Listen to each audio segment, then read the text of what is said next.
Oi, eu sou a Bárbara, sou professora de português e nós estamos trabalhando o módulo de redação para concursos. Hoje nós vamos falar sobre desenvolvimento argumentativo. Gente, essa questão que é tão suada ali, né, tão difícil na hora da gente escrever uma redação. Como argumentar, né? O que é importante, quais são os pontos específicos que nós precisamos abordar num tema, né? Bom, primeiro de tudo, gente, a dica aqui da prof é estudem, né? Óbvio, né? Leiam, estejam informados sobre legislação, né? Dependendo do seu concurso. Estejam informados sobre atualidades, né? Mas pensem que, geralmente, o concurso, né? Dependendo da empresa que você trabalhar, questões que né, são bem comuns de cair. Questões trabalhistas, né, gente? Então, por exemplo, esse ano, o que a gente tem aí de questão trabalhista latente, né, batendo na nossa porta? A possibilidade da gente não se aposentar, né? Essa PEC aí do presidente interino. Então, são questões, né? As questões trabalhistas estão muito em alta, né? Então, a gente precisa, né, tá por dentro. Quais foram as mudanças, né, da Previdência? O que a reforma da Previdência implica? Quais são as perdas para o trabalhador? Quais são os ganhos, se tiver algum, né? Até agora eu não detectei nenhum. Mas quais são os ganhos, se eles existirem? Né? Quais são os ganhos para o empresário? Vai chover dinheiro para os empresários, para a gente, né? Tadinho da gente. Então, assim, essas questões são muito importantes, gente, né? Quando a gente vai pensar no concurso. Pense, o seu concurso é de direito? Então, talvez o tema circunde nesse âmbito, né? Questões do meio ambiente são sempre muito fortes, né? Acredito que questões socioculturais sejam mais difíceis, né? Por exemplo, se você trabalha com a justiça, né, a questão dos presídios, né, é bastante importante. Se então seu concurso é da justiça, pode ser que você, né, se depare com um tema desses. E por aí vai, tá? Então, talvez o tema circule exatamente dentro do universo trabalhístico ali do seu meio, né, dentro das suas particularidades, tá? Mas vamos lá. Como desenvolver um parágrafo argumentativo? Gente, nós temos, olha, né, alguns tipos de texto, né, eles pedem a opinião. Desculpe aqui, gente. Ok. Alguns textos pedem a opinião, né, do autor. A opinião, gente, ela não é dada, isso daí vocês já sabem, né? Ela não é dada, obviamente, de maneira direta, né? Você não fala, eu, Bárbara, acho que a reforma trabalhista vai ser um inferno nas nossas vidas. Você não vai escrever isso, certo? Você vai escrever o quê? Né? Os aspectos mostram que a reforma trabalhista estabelecida no governo do presidente interino, Michel Temer, e blá blá blá, blá, blá serão uma perda para a classe trabalhadora. Então você vai explicar a partir disso, né? Isso já tem a sua opinião incutida, né, gente? Então, é o seguinte, o texto argumentativo é uma forma de você leva todo o seu texto para aquela opinião que você quer expressar. Então, toda a semântica do seu texto, ela vai contribuir para esse resultado, né? Não é que você vai ali fazer do seu texto uma reclamação, uma carta de queixa, não aguento mais, não, né? Ou que você vai se expressar de uma maneira mais direta, não. Então, toda a sua construção semântica vai dar a entender o seu posicionamento, tá? Isso se o texto te pedir um posicionamento, mas geralmente pede, né? O parágrafo argumentativo, né? O texto dissertativo argumentativo, geralmente, ele pede um posicionamento, né? E, em alguns casos, pede uma conclusão com uma intervenção, como solucionar o problema, né? Aí você fala, nossa, Bárbara, mas eu não sou um guru, né? Quem sou eu? Poxa, entra governo, sai governo, as pessoas estão tentando resolver o problema, né, do Brasil. Algumas, nem tanto, algumas querem só piorar mesmo, mas...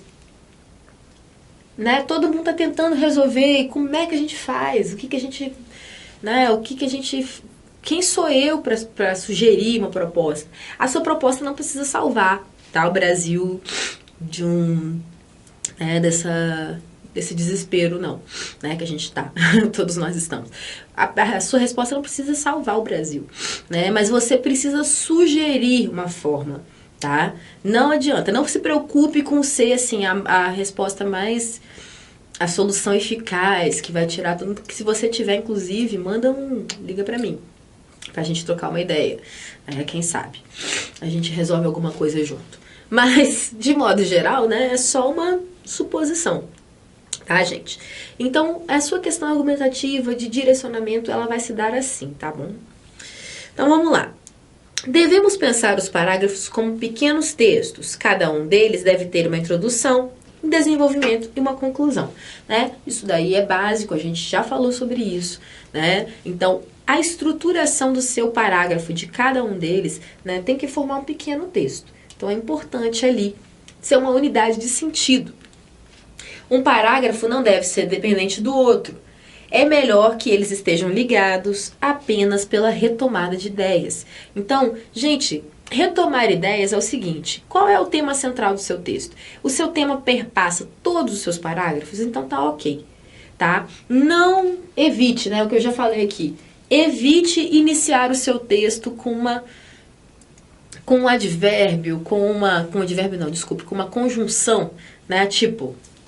Aí você fez lá a introdução, aí você pega no primeiro parágrafo. Porém, não, né? Não é uma boa ideia. Não é. Pode fazer? Pode. Vai perder ponto? Depende, tá? Porque não é o jeito correto de começar. Pode ser que, num desempate, você acabe perdendo por causa disso, tá? Então... faça a sua sentença, a primeira sentença do seu texto, introduza o seu texto, depois você contrapõe a ideia anterior, tá? Uma dica aqui, não inicie o seu texto com uma conjunção que vai manter ele completamente dependente do parágrafo anterior, tá? Não só falando de introdução de qualquer um, não, tá? Até mesmo na conclusão, evite aquele, sei lá, contudo, tá? De modo geral, evite, não é importante, tá? Aliás, não é tão bom. É essa a palavra. Ok. As ideias apresentadas na introdução devem ser exploradas ao longo dos parágrafos. Gente, então introdução é um resumão do seu texto. Pense na sua introdução assim, as coisas vão muito mais fáceis para você. Apresente, né, seus argumentos lá, né? São 3 parágrafos de desenvolvimento. Então, só apresenta lá, ó, pincela, os meus argumentos são esse, né? Tais como, tal coisa, tal coisa, tal coisa. Venha depois, na ordem que você apresentou eles, desenvolvendo cada um deles, né? Falando, né? Argumentando sobre cada um dos seus argumentos, tá? Então, não seja... não usem a sua introdução em vão. A sua introdução já é uma parte super importante do texto. Não gaste ela à toa, tá? Passando uma ideia vaga. A sua introdução já precisa dar a consistência que o seu texto vai ter, né? Como você vai se encaminhar, né? Sobre o que você vai falar, que ponto você vai defender, quais são os seus argumentos. Então, a sua introdução, se ela já trouxer isso, né, e é importante que ela traga, tá? O seu corretor já vai direcionado, ele já vai saber mais ou menos como o seu texto vai se encaminhar, né? E isso vai ser muito bom, tá? Isso vai ser bom para ele que tá lendo, e se ele gostar do que ele tá lendo, gente, obviamente isso vai ser bom para você. Caso o autor decida abordar apenas uma ideia, ela deve ser aprofundada ou desmembrada em cada um dos parágrafos subsequentes. Vamos dizer que você não tenha 3 argumentos, que você não, mas que você decida trabalhar um argumento e desmembrar ele em 3 aspectos, ou 2, tanto faz, Então vamos lá. Uma ideia, um argumento, E sua coisa não funciona por causa disso. Então, isso pode ser retratado através disso, daquilo. Isso também pode através de terceiro parágrafo. Então você não precisa desenvolver 3 argumentos diferentes. Você pode. Às vezes um argumento ele é tão complexo, ele tem tanta coisa envolvida nele que você consegue desenvolver um e desmembrar ele e fazer ele, dele 3 pontos, 2 pontos dele, de importância. Então, beleza.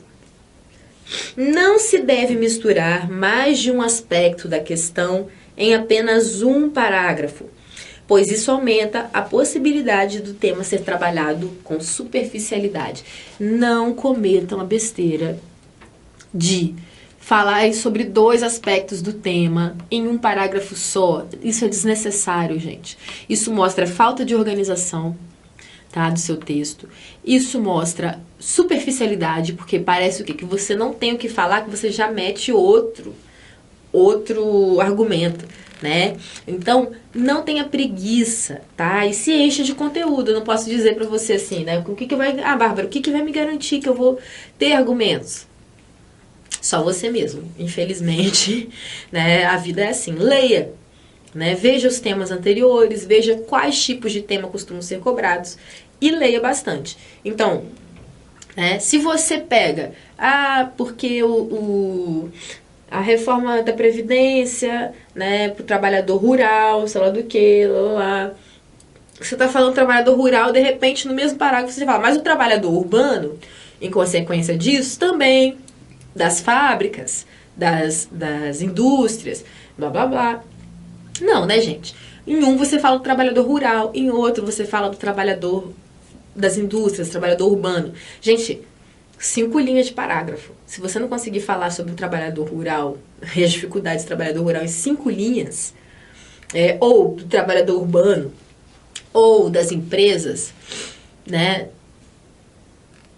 Gente, aí fica complicado. Então, isso é o mínimo. Então, 5 linhas, escrever um pequeno textinho ali em cada parágrafo sobre um argumento é essencial. Não misture argumentos, Não misture tópicos em um parágrafo só. É mais produtivo que o autor discuta um aspecto do problema por parágrafo. É crucial organizar-se. Se o texto tem limite máximo de 30 linhas, o autor pode dividi-lo em... Olha só, essa é uma sugestão, Se é 30 linhas, escreva, Tenta escrever pelo menos 25, gente, Não tenta fazer o mínimo, não, porque... Tendo mais espaço, você tem mais possibilidade de acerto, de explorar melhor o tema. Não seja sucinto, assim... Nossa, fui super sucinto, fiz 20 linhas, 15 linhas. Desnecessário. Porque a possibilidade de você não falar nada em 15 linhas é muito maior, Então, olha só, a introdução, mais ou menos 5 linhas para introdução, certo? Você consegue abordar bem a coisa, Desenvolver, assim, você consegue dar ali, circular bem o tema, certo? Apresentar os seus argumentos, ou o argumento. O desenvolvimento, mais ou menos 3 parágrafos de 5 linhas. Você pode colocar 2 parágrafos de 7. Você pode fazer 3 de 4. Mas eu acho que 3 de 5 é uma boa matemática. E a conclusão, mais ou menos 5 linhas. Então, você consegue dividir bem o seu texto, A dica realmente, gente, faça um esquemazinho rapidinho, Eu sei que a gente tem pouco tempo em concurso, mas faça um esquemazinho antes de começar, Nesse parágrafo eu vou trabalhar tal argumento, nesse tal argumento, nesse tal. Os pontos que eu vou trabalhar nesse argumento aqui são esse. 2 pontinhos, 3, assim. Esse. Olha só. Sucesso total. Com isso, ganha-se 3 parágrafos para argumentar. Isso possibilita distribuir melhor as ideias ou aspectos de uma ideia apresentados na introdução. Então, gente, né? Apresenta suas ideias na introdução, desenvolve e, gente, vai ser sucesso. Muito mais simples. É primordial estar seguro do posicionamento a ser abordado antes de começar o texto. O autor deve escolher o lado sobre o qual esteja melhor preparado para opinar. Isso se o seu concurso te colocar 2 opções de posicionamento, tá, gente? Nem sempre coloca, tá? Se for o caso. Se não for, gente, né, você desenvolve a partir de uma ótica específica que você queira, né? Você sempre vai ter que ter uma ótica, não tem jeito. Você não vai ficar lá escrevendo a ermo sobre qualquer coisa que seja. Sempre há um posicionamento. O autor deve escolher um lado sobre o qual esteja melhor preparado para opinar, né? Então, se não pedir posicionamento, fale sobre aquele lado que você, sobre aquele aspecto que você está mais inteirado no tema. Pois qualquer sinal de insegurança pode afetar seu texto. Se você começar a falar sobre algo e o seu corretor entender que você não explorou, né, por medo, por falta de conhecimento, por falta de segurança, né, naquilo que você falava, então não vai ser legal, né? O posicionamento deve ser claro. Não há espaço para neutralidade no texto argumentativo. Gente, nem sempre, tá? Mas, de modo geral, o texto argumentativo, você vai para um lado da questão, né? Mesmo que não seja, é óbvio, você não vai defender paixões, né? Está aí uma das dicas que a gente deu aqui, né? Sem paixão, tá, gente? Nada de ficar defendendo, né, uma posição muito calorosamente. Não. É a inclinação do seu texto, né? É o que a gente estava falando aqui. O seu texto se inclina para quê? Né? Como você pensa essa relação? Né? Você pensa a reforma da Previdência de uma maneira positiva? Então, o seu texto ele vai ser todo o espelho disso. Agora, você pensa de uma maneira negativa? Então, vai ser o espelho disso também, certo? Então, mas assim, o seu posicionamento vai ficar claro desse jeito, tá? Se for necessário. Se não for necessário, você pode ficar ali ainda meio, né?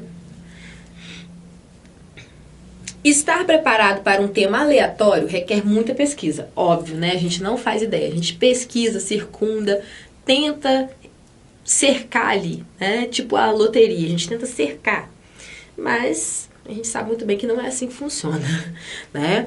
É necessário estar a par das grandes questões da atualidade, ler diversas fontes, de diferentes posicionamentos perante questões políticas e sociais.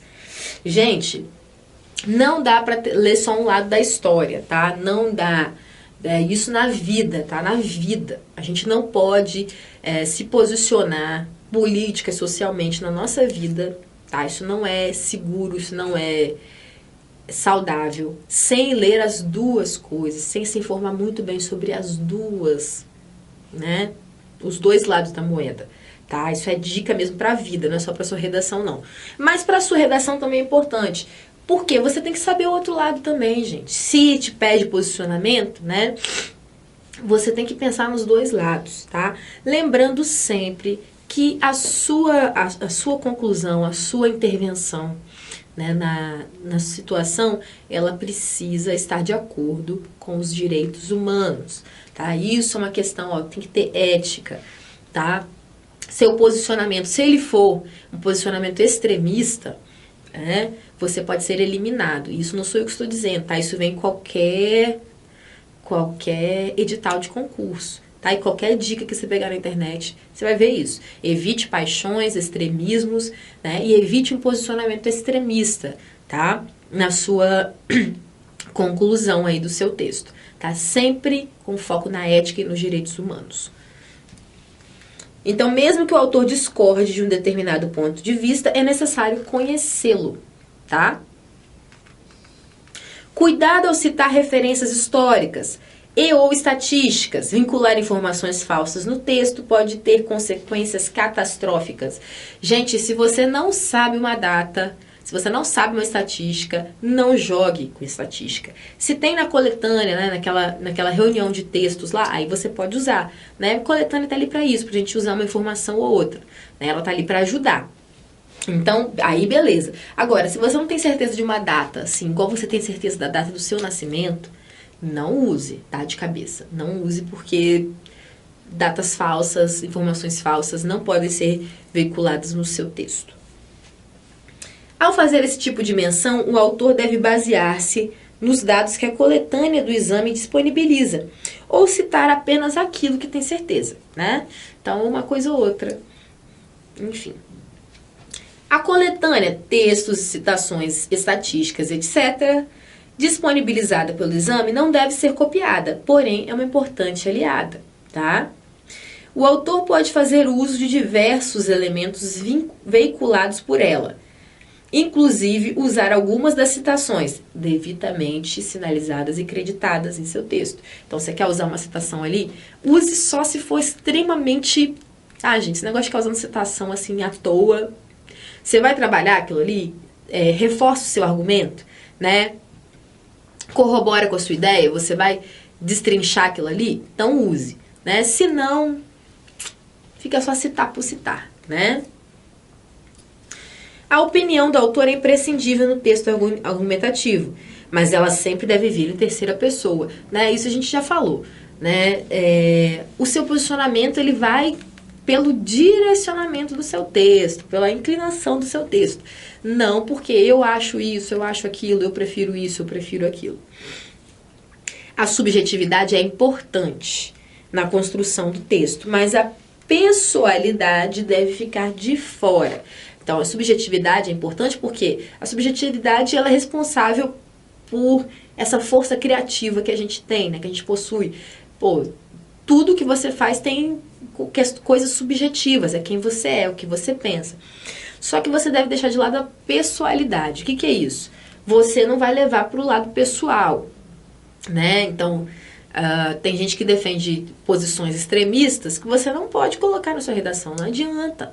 Não adianta. Você pode, né, acreditar muito que aí a justiça não existe para todos, que bandido bom é bandido morto, essas coisas. Mas se você disser isso na sua redação...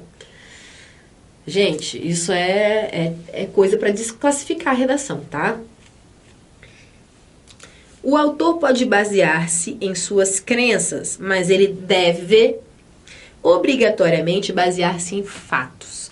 Então, as suas crenças, né, por mais importantes que elas sejam para você, elas não representam fatos, nem sempre, tá bom? Algumas vezes, sim, as nossas crenças batem lá com os fatos, né? Outras tantas, milhares de vezes, não.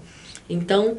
né? A sua crença, às vezes religiosa, político, social, ela deve ser mantida aqui, certo? De lado. Então, se ela pode corroborar para o texto? Pode. Só que o seu texto tem que ser baseado em fatos. Isso aí é obrigatório.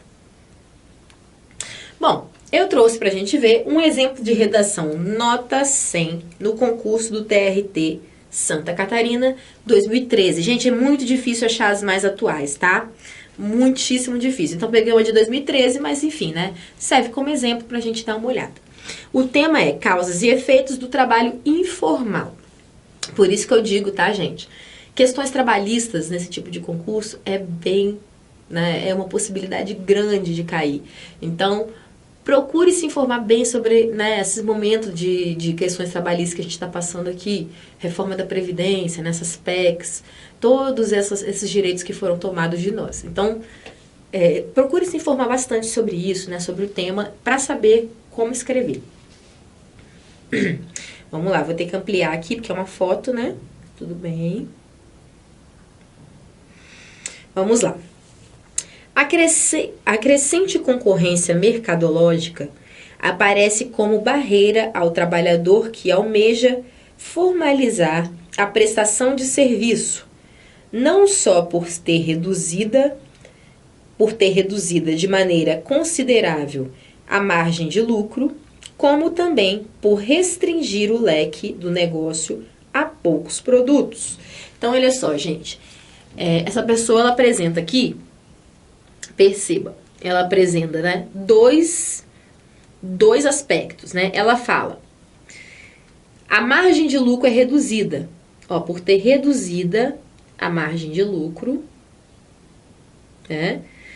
Como também por restringir o leque do negócio a poucos produtos. Agora, vamos ver se ela conseguiu desenvolver esses dois elementos no texto? Ó, mas então, olha só. A crescente concorrência mercadológica aparece como uma barreira, né? Como uma barreira ao trabalhador. Então, ela está falando de dois aspectos negativos, né, do trabalho informal. Ó, vamos lá. Embora esteja o poder público, muito embora, desculpa. Então, olha só, ela iniciou aqui o texto, né, com a conjunção, tá? Tirou sem assim mesmo. Eu prefiro evitar, mas vocês podem fazer, não é errado, tá? Então, olha só, ela colocou muito embora.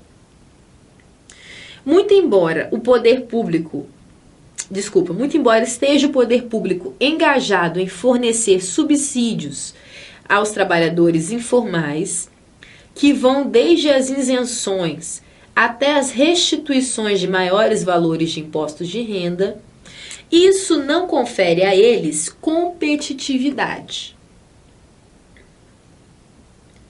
Então, olha só, ela volta aqui, ó, né?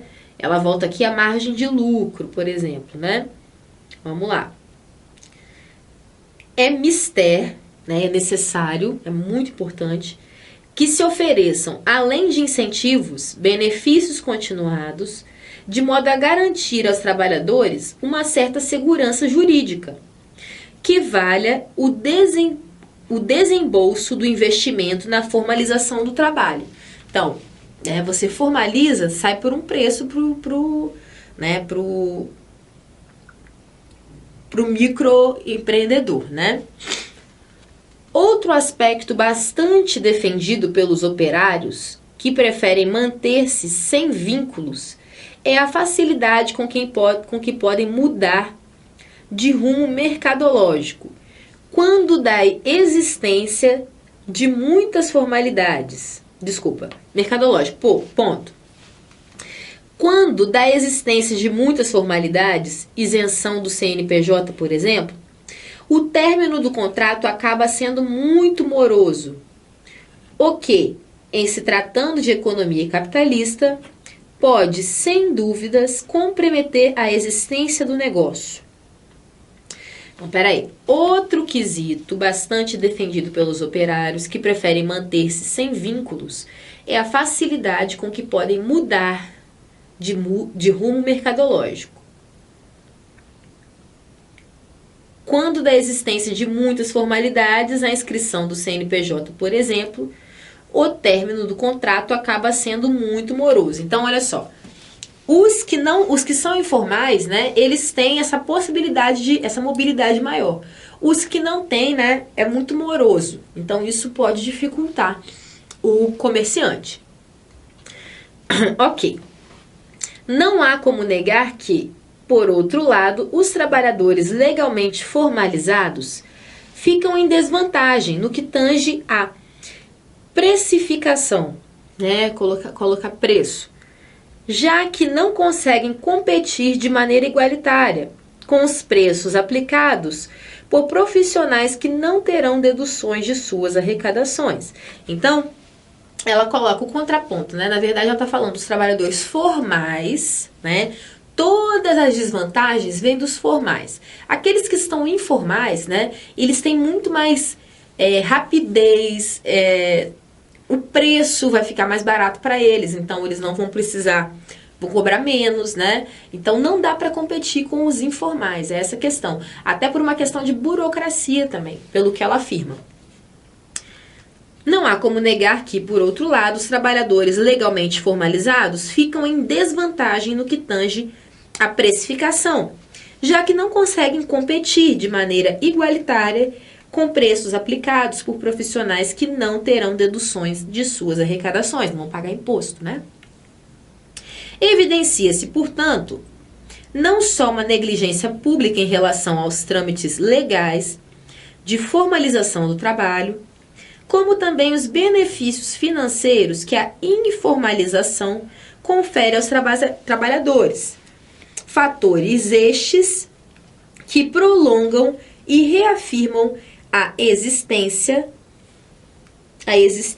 e possível crescimento da classe ao longo dos anos, né? Então, o que ela fez aqui, né? Ela foi falando sobre, ela foi botando um contraponto, né, entre os trabalhadores formais e os informais, né? Qual é a diferença? Por que um sai ganhando e o outro sai perdendo? Bom, é isso, a gente fica por aqui.